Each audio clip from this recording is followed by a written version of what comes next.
जयराम जी की। अज तारीख़ 21 जुलाई। स्वामी लीलाशाह वाणीअ में तव्हांजो स्वागत आहे। अज जो विषय आहे आत्मविचार। स्वामी लीलाशाह महाराज जिन फरमाइनि था त आत्मविचार करियो त मां केरु आहियां, ईअं पाण खां पुछो।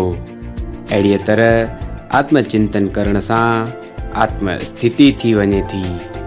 पाण खे सुञाणो त अज्ञान टुटी पवंदो, जेको सभिनी दुखनि जो कारण आहे।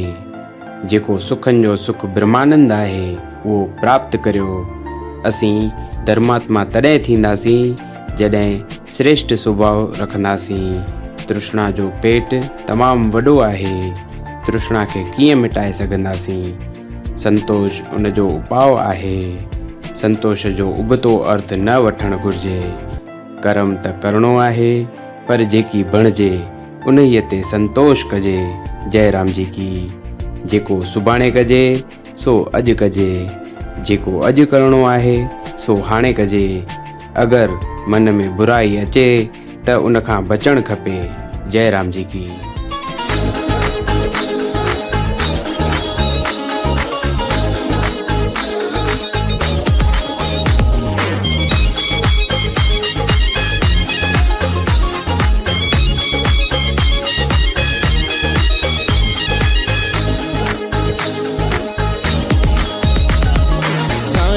छॾिया पंहिंजा सभु फैसला, स्वामी लीलाशाह जायूं लाडला।